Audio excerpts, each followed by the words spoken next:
Miguel, un momentito, mientras el pastor se alista, Deuteronomio 23:2, por favor, una breve explicación a eso, porque yo estoy en esa categoría.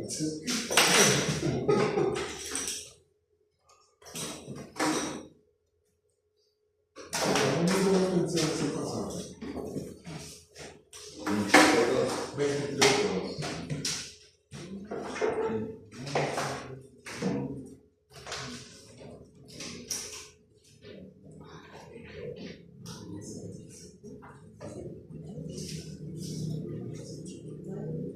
¿Qué le pareció a la muerte del Papa?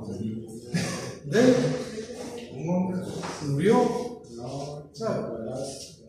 Lo tratan como si ahora dicen todos que era buenísimo. Y antes no tenía carisma ni nada. Sí, Carismático Juan Pablo. sí, un hombre más que muere, ¿verdad? Que si no le entregó su vida a Cristo, sí, que si no le entregó su vida a Cristo, pues no hay mucho que hacer. Sí, una convulsión a nivel internacional siempre genera bastante noticia, ¿verdad? El cambio, las tradiciones y que pusieron un sello en la habitación. Que si queda el negro, que si ya esto, se va a que si acabar. lo otro. De hecho, eso es lo que viene ahora. Sí. Viene Juanillo, Y entonces claro, obviamente nada de eso está basado en la palabra del Señor. Está claramente establecido que Pedro no fue papa, ¿verdad? Y hay varias evidencias. Solo para contarles una, Pedro era casado, porque por eso que Jesús sanó la suegra, ¿se acuerdan? Estando en la casa. Segundo, si Pedro fuera papa, entonces los papas no serían infalibles, porque Pablo le dijo, porque es de condenar lo que él estaba haciendo, recuerdan, que le llamó la atención. Entonces, no tiene nada que ver, ¿verdad? El papado es algo más moderno, más nuevo, y que no está en la palabra del Señor, aparte de que no hay ninguno que sea pontífice, o sea, en lugar de Cristo. ¿Por qué razón? Porque nuestro Señor Jesucristo murió y resucitó, y Él está vivo y a la diestra del Padre, entonces no requiere tener ningún sustituto aquí en la tierra, porque Él sigue estando. Toda potestad, dice Juan, me es dada en los cielos y en la tierra. Entonces, por todos lados están perdidos. Hay otros que dicen que es masón y otros que es satánico. Hay de todo, pero mientras no tenga Cristo en su corazón no es cristiano. Y la verdad es que es todo lo que sirve y todo lo que vale para cualquier ser humano. No es la religión, no es el poder, es tener a Cristo en su corazón, para quien sea. Pastor, y es que en la aceleración que hace Pedro, bueno, sí, para no serlo muy largo, pero en la aceleración que hace Pedro, es ahí donde se tuerce todo, porque él nunca hubiera sido la roca, la piedra, porque la roca de nosotros es Cristo. Amén. Él nunca hubiera sido, porque él era un ser humano, sí. y nunca hubiera, o sea, la iglesia hubiera desaparecido si hubiera sido cimentada en él. Por supuesto. Sí. Entonces, de lo que él aseveró, es donde torcieron toda la doctrina, porque de esas palabras sacaron la doctrina. De Mateo 16, precisamente. Pero bueno, eso es todo un tema, pero sí, bueno, no podemos decir que oremos por la familia porque no tiene familia. O sea, no se casan, no tienen hijos. Y eso es todo un negocio, porque todas las cosas que le han regalado durante toda la historia de este señor, todo eso ahora le queda al Estado papal, ¿verdad? A la Iglesia Católica, Vaticano. Entonces, al final es un negociazo. El montón de libros que le han regalado. Ajá. Tienen hasta un banco. No, la potencia económica es la segunda potencia económica Ese mundial. banco se ha visto de alguno, no se acuerda que se había suicidado un director. Bueno, se lo echaron o se suicidó, no sabemos. Bueno, muy bien, entramos a lo nuestro. Isaías 45, estamos viendo nuestro Dios perfecto. Ahora, estuvimos viendo que Él es perfecto desde la creación misma, porque le dice, por ejemplo, vamos a ver en los primeros versículos.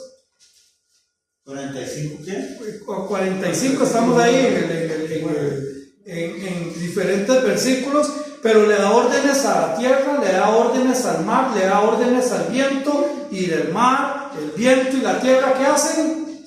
Obedecen y nada más. Pero en el 9 dice una cosa muy interesante, pues dice, hay del que pleitea con su hacedor, el tiesto con los tiestos de la tierra, dirá el barro al que lo labra, ¿qué haces? ¿O tu obra no tiene manos? O sea, hace una reflexión y dice, hay del que pleitea con su hacedor. Y estuvimos viendo precisamente esto, mis hermanos, que los animales solo obedecen, que las plantas solo obedecen, pero el hombre, que es la mayor parte del tiempo estamos en contra de lo que Dios nos ordena. Ahora, de toda la creación, los únicos que podemos pleitear con Dios somos nosotros. Y por supuesto eso. Entonces, hermanos, esto es muy importante, porque yo entonces necesito conocer mi corazón. ¿Cómo es mi corazón? Ahora, yo puedo pensar en lo siguiente, no, yo no pleiteo con Dios. Y recuerdo cuando yo era un chiquillo que mi mamá me regañaba, y entonces yo le contestaba y mi mamá me decía, no me conteste. Entonces yo le decía, tenía como 10 años, yo no le estoy contestando, estoy defendiendo mis derechos. Pleitear. Hay muchas veces que pleiteamos con Dios por nuestro pensamiento, porque creemos que Él está haciendo las cosas mal, porque creemos que yo las podría hacer mejor, porque pensamos que esto no debería de ser. Y Job nos dice, si yo estuviera con Dios, pleiteando, discutiendo con Dios, y Él me preguntara, me hiciera 1000 preguntas, yo no podría responder ni siquiera a una. Desde su experiencia Job sabía eso.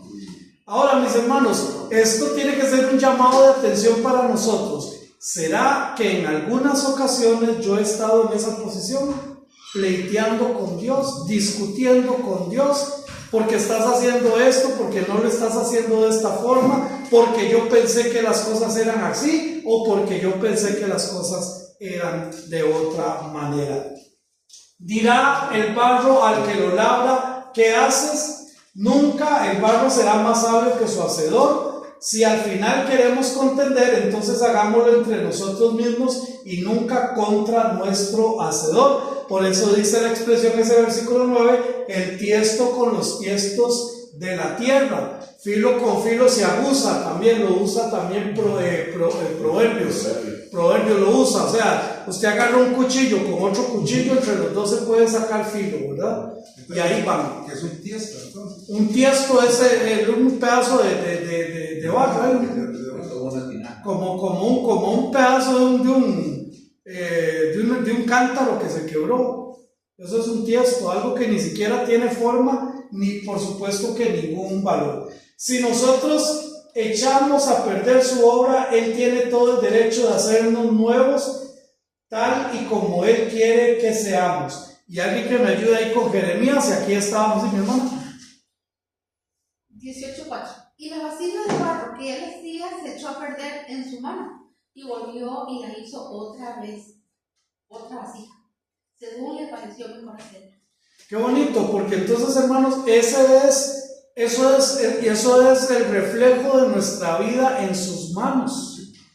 Nosotros tenemos la capacidad de echar a perder el trabajo que Dios ha venido haciendo, pero Dios tiene toda la paciencia para volvernos a hacer.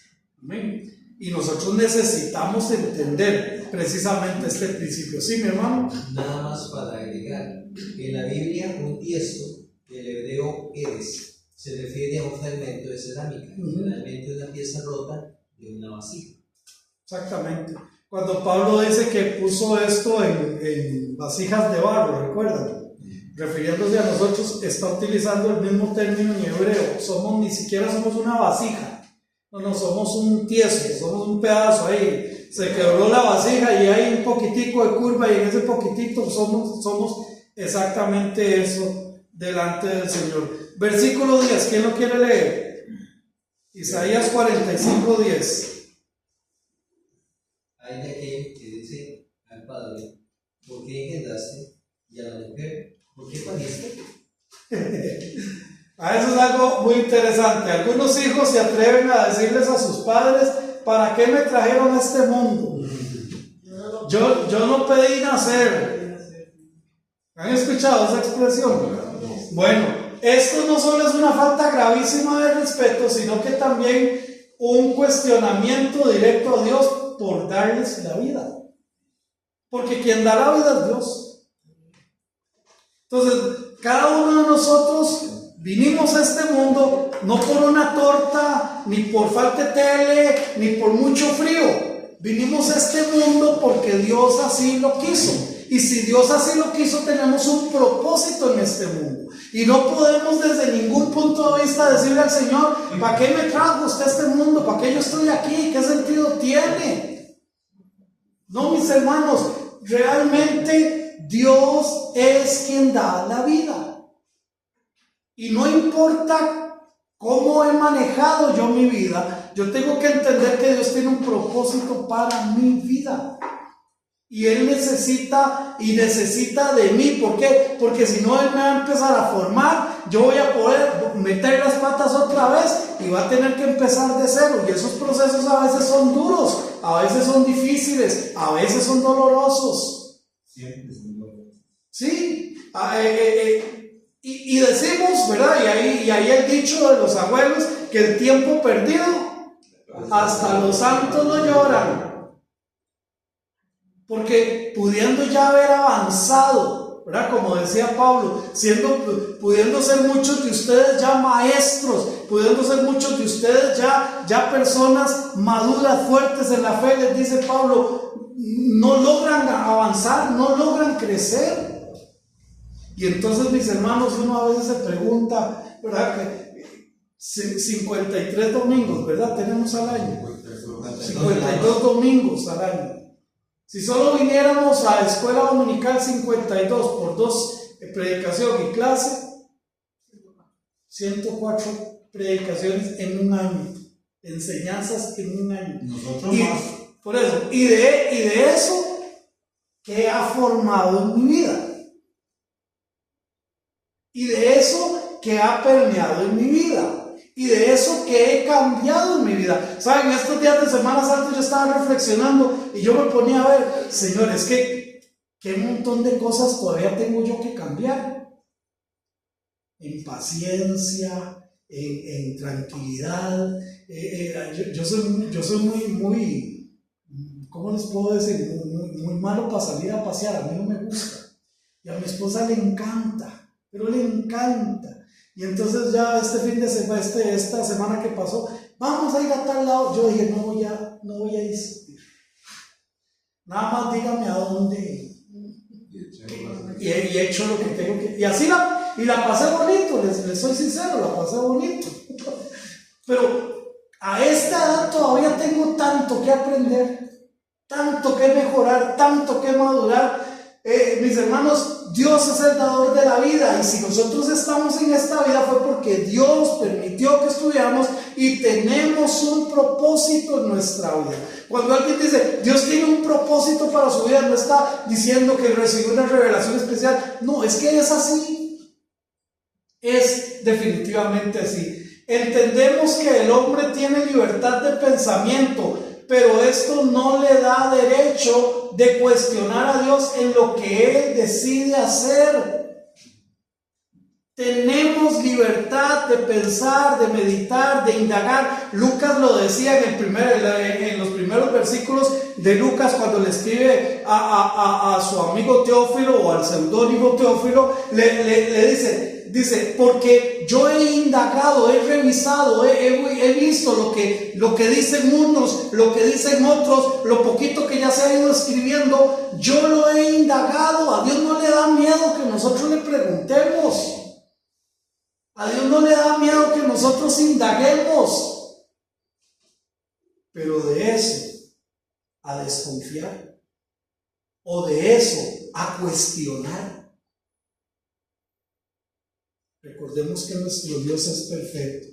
Podríamos decir que el poder ilimitado de Dios es la cancha de juego donde se disputa la libertad del hombre. Es Una frase bastante profunda.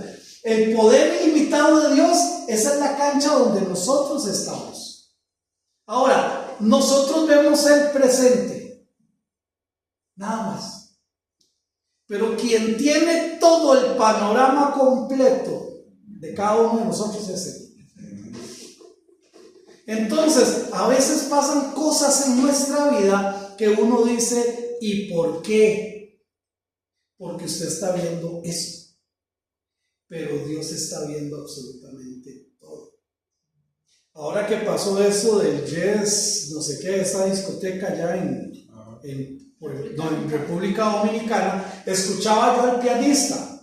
Entonces el pianista de este cantante dice que ellos con una tablet graban todo. Bueno, esto es muy normal porque se graba para poder escuchar cómo salió todo, si alguien se equivocó, si no se equivocó, si los instrumentos estaban, un montón de cosas, ¿verdad? El punto es que él estaba en la misma línea de ese cantante Ruby. Él estaba allí, pero entonces el bajista que estaba detrás de él le dice, páseme la tablet. Y entonces él le dice, pero se está grabando, no, pásenme la tablet. Entonces donde agarró la tablet y se la pasó, él dijo, si ya no vamos a grabar, voy a correrme un poco más para atrás.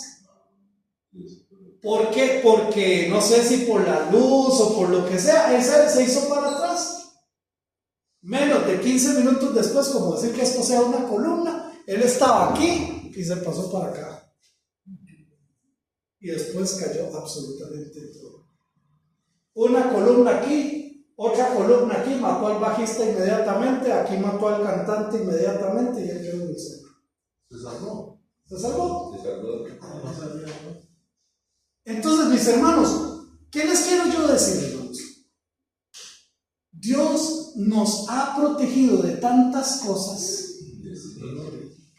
y tal vez nosotros hemos creído que, es que no me quiso dar esa oportunidad, es que Dios ya no me oye, es que a Él no le interesa. Yo les soy sincero, mis hermanos, en una crisis, en una situación muy fuerte que yo viví, yo le dije al Señor así, con estas palabras, no me da vergüenza reconocerlo.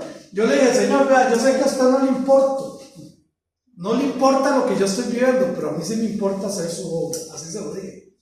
Y por lo tanto voy a seguir adelante. Qué mal quedó. Sí, pero hay veces que somos así. Me doy a entender, hermanos, porque somos humanos. Pero mis hermanos, no podemos ignorar esto. Ese poder ilimitado de Dios es donde usted y yo estamos jugando, pero no vemos todo. Cuando dice la palabra del Señor, lámpara es a mis pies tu palabra. No dice reflector es a mis pies tu palabra, no. ¿Qué alumbraba la lámpara? Lo suficiente para dar el siguiente paso. Eso es todo lo que yo necesito saber. ¿Dónde tengo que dar el siguiente paso? Una vez escuché una expresión que la escuché, por cierto, en una publicidad de licor. Y decía, el hombre inteligente sabe cuándo dar el siguiente paso. ¿Se acuerdan? Entonces yo le agregué, ojo como yo lo agregué, el hombre inteligente sabe cuándo dar el siguiente paso y el hombre sabio le pide dirección a Dios o deja que Dios dirija la vida. De eso trata la vida, hermanos. Nosotros no podemos decir, es que lo que estoy viviendo no debería de pasarme, esto aquí, esto allá, es que Dios, tú no sabes lo que yo siento, yo no te importo. No, hermanos, Él está viendo todo el panorama, nosotros solo estamos viendo una parte. ¿Sí, mi hermano? Sí, pastor, pero la falta de respeto, le entiendo, y esa parte, digamos, a la que uno llega. Pero es necesario llegar ahí para que Dios se manifieste, porque, bueno, se me viene a mí el caso de Job. No es hasta que él llegue y maldice su vida y dice, ¿verdad? Porque yo creo que si él maldijo su vida y dijo el día en que es en ese momento donde en realidad hace clic y ya Dios aparece, ¿verdad? Antes de eso él estaba como tratando de defender simplemente su posición, pero ya ahí llegó al puro fondito, ¿verdad? Entonces yo creo que hasta ahí es ese momento donde Dios lo lleva como para ponerlo a uno en esa necesidad de reconocer su grandeza y cuando Él se manifiesta. No sé, digamos, si interpreto mal. Bueno, hermano, lo que pasa es que hay muchos jupones, ya vemos muchos jupones y tenemos que llegar ahí, pero no es necesario llegar ahí. O sea, por ejemplo, el caso de Enoc, que predicaba un día de esto, ¿verdad? Sobre Enoc, dice, Enoc caminó con Dios. 365 años. O sea, no vemos a Enoc pasando por una crisis de este tipo. Entonces, que lamentablemente a veces somos tan jupones que es la única manera en que decimos, sí, ya de aquí para abajo no puedo pasar porque ya no hay más aquí para abajo, ¿verdad? Entonces es en el momento de volver la vista. Sí, entonces al final también se convierte en una lección de vida, pero no es necesario que tengamos que estar ahí. Yo lo digo así, o sea, el dicho dice, nadie experimenta por cabeza ajena, ¿recuerdan? Pero yo digo, no, tampoco no tiene por qué ser así. Sí, lo que pasa es que, digamos, lo que yo decía, por ejemplo, porque Job, según lo que yo recuerdo, él no experimentó eso por juponada, sino porque Dios, digamos, le permitió a Satanás hacer eso porque Dios trabajaba con Job. ¿Verdad? Dios ha visto a mi siervo Job. Entonces, no hay hombre, ¿verdad? Como él. Entonces, él, digamos, a nosotros muchas veces sí somos jupones, ¿sí? ¿Verdad? Y nosotros mismos comemos nuestra consecuencia de nuestros propios actos. Totalmente, ¿verdad? Pero también Dios tiene un propósito muchas veces en que no son nuestros actos, sino que Él quería, efectivamente, porque al final dice, ante oídas te oía, mas ahora mis ojos te han visto, porque Dios se le revela, pero hasta que Él llega y llega hasta el punto de maldecir su vida. Pero claro, en la historia estás en el primer capítulo, después te vas hasta el 43, correcto, ¿verdad? Correcto. Hay que ver todo lo que pasa, porque antes de todo eso, con los amigos de Job, cuando llegan a reclamarle a Job, Job en otras palabras les dice a ellos, ustedes están equivocados porque ustedes no saben lo honesto que soy yo delante de Dios, y más bien Dios está siendo ingrato conmigo. Y si a mí me dijeran dónde quedara la oficina de Dios, yo me iría para la oficina, así se lo dice, en palabras más, palabras menos, les dice a sus amigos, si yo supiera, claro que es rico, Él hace conmigo lo que le da la gana, y qué bonito, yo no puedo decir nada porque Él es Dios. A mí me dijeran dónde queda la oficina de Dios, yo voy y me meto a la oficina de Dios. Entonces ahí es donde vemos esto, en el 43, donde el Señor le dice, venga acá papá, ¿quiere que hablemos? Venga, hablemos. Entonces, claro, yo entiendo tu punto, Esa actitud no se había revelado hasta que pasó por ahí está, porque dice que Job era un hombre justo, pero la Biblia dice que no hay justo ni aún uno. Bueno, porque Job no lo era tampoco. Ya que tocaste a Enoc, porque de la Biblia habla tan poco de Enoc y nadie predica de él tampoco. Yo en mis años no creo. Pues mi hermano hace 2 semanas prediqué sobre Enoc. Sí, cuando hice un paseo por el cementerio. Pero vamos a ver, hermanos, yo creo que lo interesante de Enoc fue porque dice que él caminó con Dios, ¿verdad? Eso es lo interesante, y creo que al final de la vida de todos es eso, o sea, al final de la vida de todas las personas que vemos, unos meten más la pata, otros meten menos la pata, otros gracias a Dios ya no se está escribiendo porque el libro de Marvin sería una tristeza, ¿verdad? Entonces, el punto es ese, al final la reflexión es esa, estar realmente con Dios, hacer la voluntad de Dios. Como dice mi hermano, o sea, tampoco es necesario que yo llegue a estar en el puro suelo para ver hacia arriba, no, yo aquí donde estoy puedo volver a ver hacia arriba y puedo evitarme. Ya le doy la palabra, hermano. Una de las cosas cuando yo empecé con el ministerio como pastor, una de las cosas que yo le decía al Señor, pero ¿cómo yo le voy a hablar a un borracho? Si yo en mi vida, o sea, yo no sé lo que es tomar, yo no sé lo que es fumar, yo no sé lo que es andar trasnochando, o sea, yo no sé eso, ¿cómo voy a hablar? Entonces ya después entendiendo dije yo, bueno, ese es el testimonio precisamente, porque no necesité andar en todos esos lugares para poder ver la mano de Dios a favor mío. Entonces, pero no es necesario. El punto que yo quiero hacer es que entonces cualquiera dice, bueno, entonces voy a meterme a revolcarme para que entonces, no es necesario. Sí, mi hermano. Pensaba en Santiago, tener por sumo gozo cuando estáis en Diversas oikilos. ¿Ok? Y ahora, el asunto es, si de verdad son pruebas, son consecuencias de nuestras malas decisiones. Exactamente. Sí.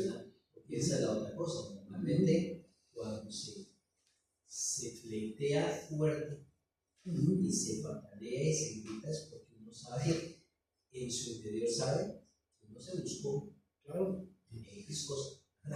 y no quiere aceptar que la culpa es mía. Sí, obviamente, como el ser humano que solo quiere echarle la culpa. Exactamente. Y normalmente a Dios, ¿verdad? Y es lo normal. Es lo normal. Lo normal porque a nosotros nos cuesta aceptar nuestras responsabilidades en todos los ámbitos. O sea, en todos los ámbitos, ¿verdad? Porque si, por ejemplo, yo voy y estoy en, no sé, estoy en el trabajo y toco un estante y se cae, yo no digo, fue mi culpa, no, sino, ya eso estaba flojo. ¿Cierto o no? ¿O soy yo el único mal pensado? ¿Quién sabe quién lo dejó mal así? Y ahora, claro, me cae el perro más flaco, se le pega las pulgas. Me voy a entender por eso mismo, porque nos cuesta aceptar la responsabilidad. Pero el punto aquí, mis hermanos, no olvidemos esto. Dios es ilimitado. Y solo Él sabe a dónde me va a llevar. Entonces yo necesito entender que aunque yo le estoy viendo fe ahorita, para mi Dios, yo sigo confiando precisamente en Él. En otras palabras, la libertad de pensamiento termina e inicia en la comprensión de la omnisciencia de la omnipotencia y omnisciencia de Dios. La libertad de mi pensamiento no puede olvidarse que mi Dios es omnipotente, o sea, todopoderoso, y que es omnisciente, que todo lo conoce. Entonces, cuando mi libertad de pensamiento yo la limito o la pongo bajo los reflectores de la omnipotencia de Dios y de la omnisciencia de Dios, probablemente todos mis argumentos vayan a caer. Probablemente. Porque lo vemos en el caso, por ejemplo, de Jonás, ¿verdad? Lo manda a un pueblo que él no amaba, porque eran sus enemigos. Lo manda a un pueblo donde no solamente eran sus enemigos, sino que ya en varias ocasiones a ellos como nación les habían hecho daño.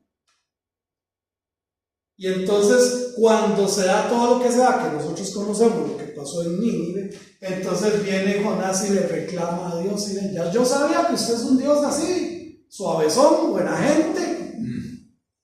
Yo sabía que, por eso yo no quería ir. Pero se está olvidando de la omnisciencia de nuestro Dios, del poder de mi Dios. Entonces, mis hermanos, no podemos olvidar estos dos aspectos importantísimos de nuestro Dios.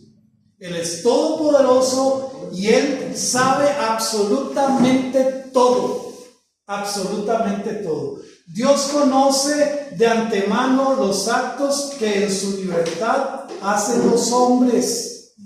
Ojo, y con esto que estemos muy claros, este conocimiento no es determinativo o no es un elemento que coaccionaría las decisiones de ningún hombre. ¿Qué quiero decir con esto? Cuando dice, por ejemplo, cuando él está ahí con todos, está tomando la cena, están todos ahí, y entonces viene y dice, uno de ustedes me va a entregar. Y por ahí andaba Judas.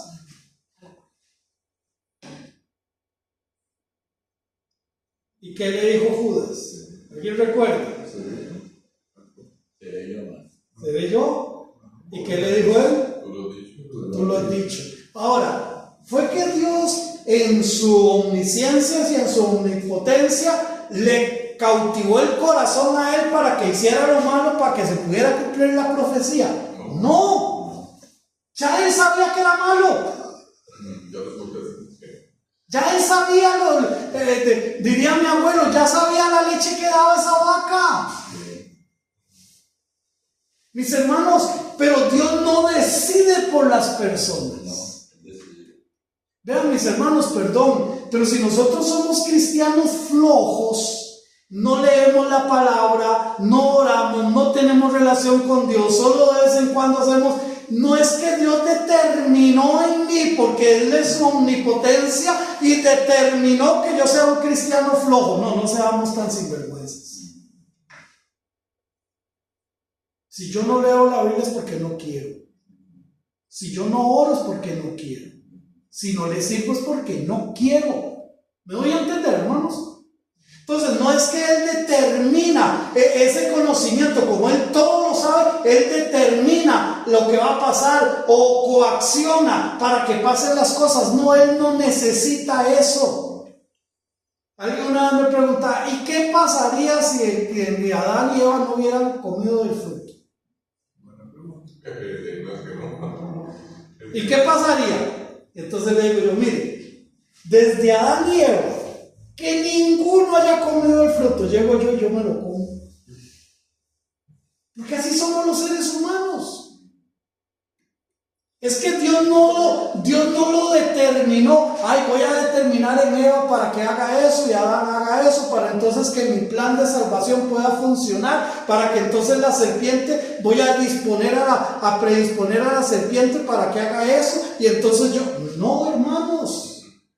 Porque eso sería como cuando yo jugaba ping-pong. Yo siempre fui muy malo para jugar ping-pong. Entonces había un muchacho de la iglesia de Ipis que se llama Arnoldo Villalobos, buenísimo jugando ping-pong. Entonces yo trataba de autoengañarme. Yo le decía, hagamos una cosa, juguemos, pero me da 8 puntos de ventaja.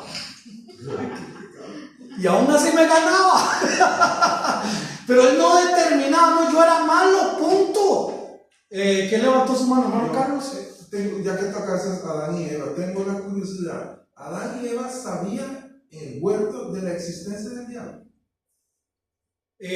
No, porque se lo toparon ahí. Ahí se lo toparon y ahí cayó. Pero ellos no sabían que él existía. No. Pero sí estaba ahí. Pero sí estaba. Y antes Sí. de ellos.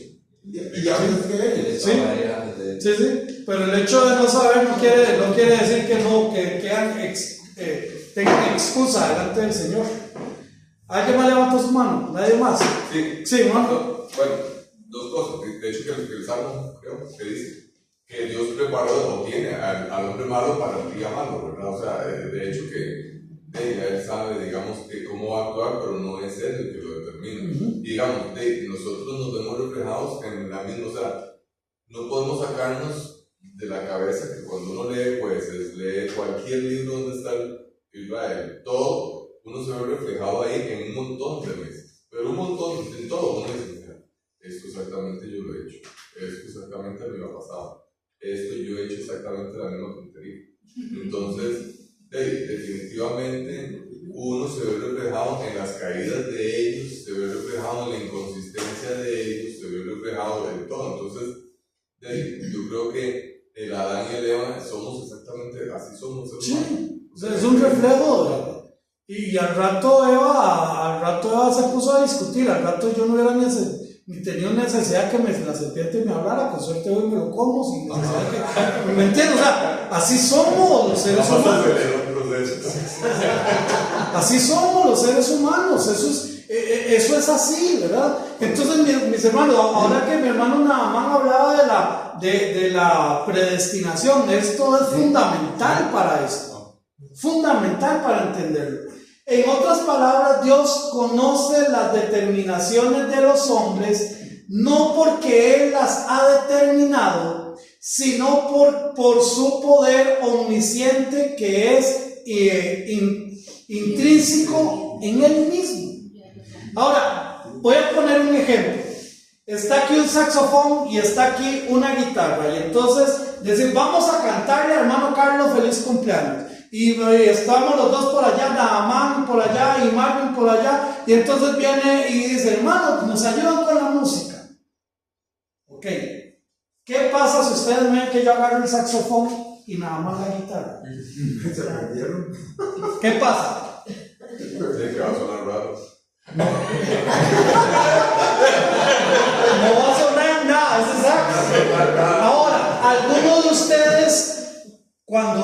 ese juicio, ya, eso es lo que va a pasar. ¿Alguno de ustedes determinó algo para que yo no sepa, para que yo no pueda tocar el sax? ¿O para que nada más no pueda tocar la guitarra? ¿Alguien determinó algo? No, fue un conocimiento previo de que ustedes saben que Naaman es un excelente saxofonista y que yo medio rasco la guitarra. Me doy a entender, hermanos. Conocimiento previo, pero ninguno de ustedes hizo absolutamente nada para que yo no pudiera tocar el saxofón. ¿Me logro dar a entender? Dios no determina. Dios, en otras palabras, Dios conoce las determinaciones de los hombres, no porque Él las ha determinado, sino por su poder omnisciente que está en Él, es interno. Y lo conoce. Cuando uno da clases, cuando uno da clases, hermanos, mire, uno empieza el curso todos muy lindos, todos muy pura vida, con cuadernitos nuevos y lapicitos y todo eso. ¿Vale? Lindísimo. Hermana Samantha me va a decir si sí o si no. Empiezan las clases y empiezan los primeros trabajos, las primeras tareas. Y llega uno con un folder bien acomodadito, todo bien bonito. Y llega otro con una hoja que se la saca ahí doblada en 4 y se le entrega. Ya la hermana Samantha sabe quién va a ganar el curso y quién no. Pero no porque ella diga, ese me la va a pagar. Ya. No, porque ya por un conocimiento previo. Ahora, nuestro Dios es omnisciente, todo lo conoce. ¿Sí, mi hermano? De hecho, parte de la Biblia dice, la misma escritura dice, engañoso en el corazón, ¿quién lo conocerá? Pedro viene y le dice al Señor, no, yo no te voy a negar esto y lo otro, y le dijo él, no, a negarme antes que te la traiga y me negarás 3 veces. Y 3 veces, no una, sino 3. Y digo yo, ¿cuántas veces nosotros hemos dicho una cosa en oración y nosotros creemos que le estamos diciendo de todo corazón, según nosotros, pero nosotros mismos nos conocemos como nos conoce Él. Así es. Por eso nosotros tenemos que ser en ese sentido tenemos que ser proactivos, ser intencionales. Ok, si yo digo voy a leer la Biblia, punto.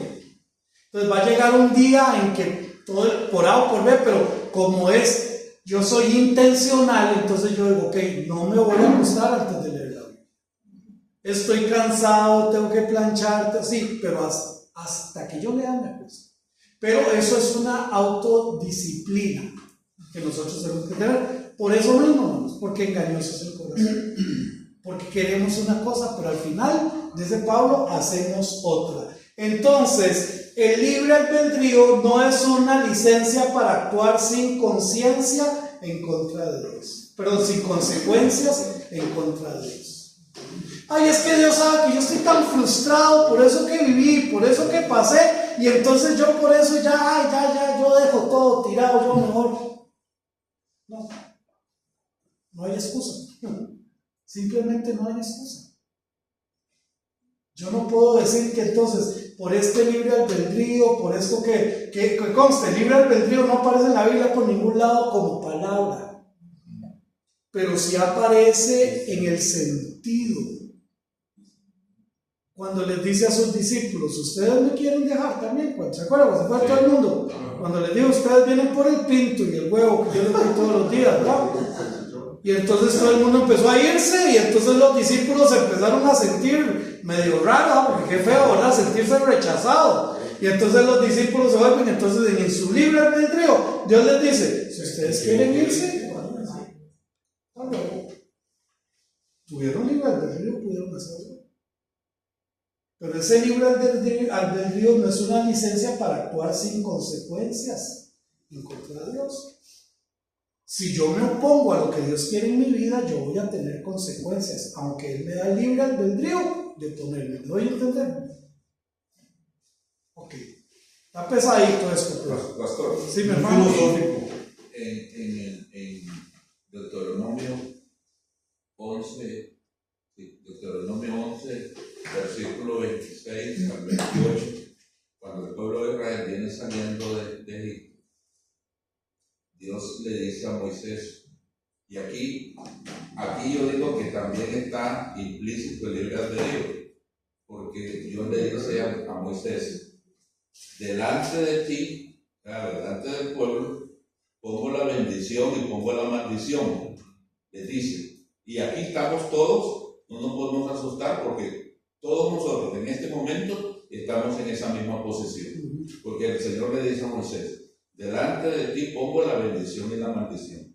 La bendición, si ustedes oyen mi palabra, obedecen mi palabra, y es aquí. Ahí estamos bajo bendición. Y la maldición, si ustedes hacen todo lo contrario. Y desde la libertad de nosotros, cada uno de nosotros sabemos en qué lado estamos, de la bendición o de la maldición. Y eso uno no puede decir, y me voy a quedar en medio. No, nosotros no, nadie puede estar en medio. O estamos en la bendición o estamos en la maldición. Depende de cada uno de nosotros. Así es, depende de dónde queremos caminar. Versículo del 11 al 13, ¿quién lo quiere leer, por favor? Bueno, leamos del 10 al 13, pero no dejaré ahí. Sí, estamos en Isaías 45. Yo se lo leo. Amén. Hay el que dice al padre, ¿por qué engendraste? Y a la mujer, ¿por qué diste a luz? Así dice Jehová, el Santo de Israel y su formador, preguntándome de las cosas por venir, mandadme acerca de mis hijos y acerca de la obra de mis manos. Yo hice la tierra y creé sobre ella al hombre. Yo, mis manos, que extendieron los cielos, y a todo su ejército mandé. Yo lo desperté en justicia y enderezaré todos sus caminos. Él edificará mi ciudad y soltará mis cautivos, no por precio ni por dones, dice Jehová de los ejércitos. Entonces, aquí en estos versículos, aquí Dios se vuelve a los ojos, por decirlo de alguna manera, de Israel y les habla directamente al corazón de ellos. Y les dice a ellos, yo soy el Señor, santo y creador de ustedes. Yo soy quien los formó. Ahí en el Salmo 43, en Isaías creo que es 43, cuando le dice, yo te puse nombre, mío eres tú. Entonces se vuelve y les dice claramente, yo soy el Señor, yo soy el Santo, yo los creé, yo los hice a ustedes. ¿Qué clase de confianza debe haber cuando nuestro Dios nos habla de esta manera? Este también es nuestro Dios perfecto en soberanía. Es que ninguno de nosotros podemos, dice la palabra del Señor, que ni siquiera podemos, aunque queramos, añadir a nuestra estatura, ni siquiera eso. O ponernos pelo, o quitarnos pelo, o que la uña crezca menos, o que no crezca, ninguno de nosotros podemos. ¿Sí, mi hermano? Bueno, con el entreno pesas. Yo estaba entrenando pesas y haciendo de duro, y me vino esa palabra. Por más que entrene, por más que no voy a añadir un codo más, nada. No, pero la ciencia sí añade ahora. Un codo no, pero pulgadas sí. Les quiebran los huesos y los vuelven a placas y todo eso. O sea, es raro, no sé, ahí será que está mal traducido. No, es que la ciencia, no, es que la ciencia está trabajando, pero la ciencia está trabajando desde lo que Dios creó, desde lo que Dios tiene. Pero por eso, la Biblia dice que no. Pero, sí, no. Pero sí se puede. No, también se quitan peso, ¿verdad? O se arrancan cejas. Pero no de una forma natural. Pero no exactamente, no de una Pero forma es natural. Porque de poner un pedazo y un pin y ella sacó. Que yo nunca he entendido que las mujeres que se sacan las cejas para después pintárselas. O sea, es una lógica que todavía no le he podido entender. Se sacan todas las cejas, después se las pintan, ¿verdad? Pero bueno, gustos son gustos. Y a veces se las ponen con otra forma. Sí, pero el punto, como dice nuestra hermana, usted quiere hacer eso, hágalo, sin necesidad de ayuda, ni de esto, ni lo otro. No puede. Entonces, simple y sencillamente, nosotros tenemos que entender que nosotros somos de Él en su soberanía. Usted y yo somos como somos, tenemos lo que tenemos, las capacidades que tenemos, porque Dios así lo quiso. Sí, mi hermana. Pastor, de igual manera pienso yo que eso también es entrar en un pleito Conflicto. No aceptarme tal como soy. Porque, por ejemplo, ahora, tantos años que hacen las cirugías plásticas, así ponen todo lo que se. Hombres y mujeres ahora, los implantes que hay y causan. Los males que causan en el organismo es fatal. Y la gente aún sigue así, porque no se acepta. Porque hay como un culto al cuerpo, o sea, tiene que yo no puedo envejecer, yo no puedo, no, tranquilo, ¿verdad? O sea, de una arruga más, una arruga menos, ¿de qué se va a hacer? Yo no quiero, dice mi hermano. Entonces, mis hermanos, ese es nuestro Dios, Él es perfecto. Usted tiene las capacidades que usted tiene porque Dios así lo quiso, punto. Y no tiene las que no tiene porque Dios así lo quiso. Yo tengo una sobrina, yo siempre les hablo de mi sobrina Anita, pero es una cosa, pero es un cerebro esa mujer que yo no sé, es una cosa pero impresionante. Ella lee algo, está en una clase y ya lo tiene ahí ya. Y me acuerdo la mamá sufría, pero no vaya a estudiar, mami, ya estudié, pero acá apenas se leyó, ya.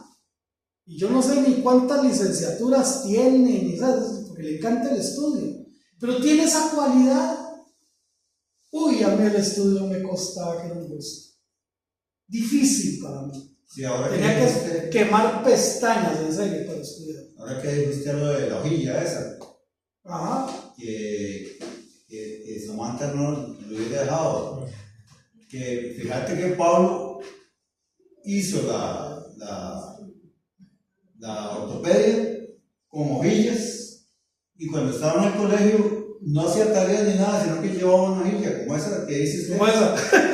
Bueno, pero ya era otra historia, ¿verdad? Porque hay gente con mucha capacidad en ese sentido.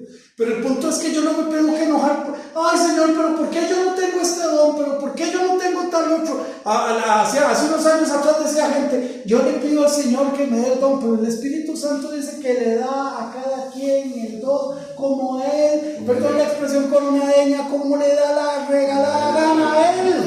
No lo que usted pide, ni lo que usted anhela, ni lo que... No, a Él no le interesa. Pero usted no sabe, yo no tengo ningún don. Hermano, claro que sí tiene dones. Por lo menos uno tiene, que es, y un ministerio, que es el ministerio de la reconciliación. Nosotros somos los que estamos bajo ese ministerio. Dice que Dios, como clamando por nosotros, dice que clama y nos dice que vayamos al arrepentimiento, y ese don, si lo queremos ver como un don o como una obligación o como una tarea, lo tenemos absolutamente todos. Entonces, mis hermanos, hay gente que pasa toda la vida reclamándole a Dios, pero vea a mi hermanilla, vea a mi hermanillo, vea que yo, mire que aquí. Cada quien tiene los dones, hermanos, pero mire, si solo uno tenemos, que yo creo que tenemos más, pero si solo uno tenemos, ¿cómo lo estamos usando delante de Dios? Hoy, delante de Dios. Y yo creo que eso va mucho también con las dos parábolas que él usaba de los talentos, ¿verdad? O sea, básicamente, él a todos le repartió. A todos. Y aún al que tenía poquito, no tenía casi nada, le dijo, ¿verdad? Usted puede haber hecho esto y eso. Y no optar por simplemente esconder, ¿verdad? Entonces, definitivamente, Dios a todos nos concibió con un propósito y nos dio las capacidades para ese propósito.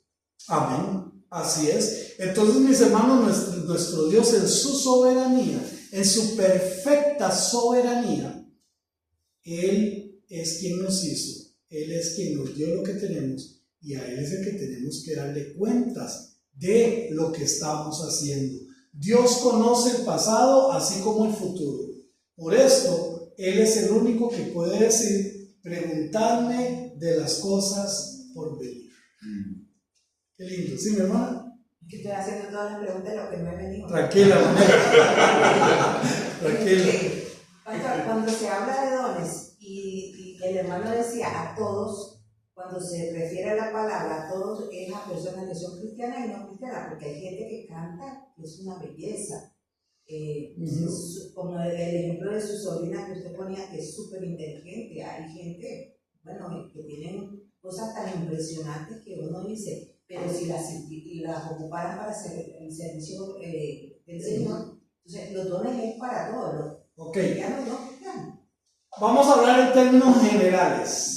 Todas las personas tienen diferentes habilidades, capacidades, todos. Unos para la pintura, otros para la música, otros para la lectura, otros para retener. Todos tenemos diferentes tipos de capacidades distintas, habilidades distintas. ¿Cuándo esa habilidad se convierte en un don?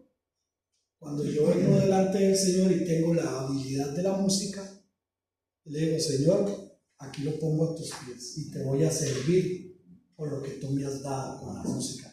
En ese momento deja de ser una habilidad y se convierte en un don para servirle al Señor.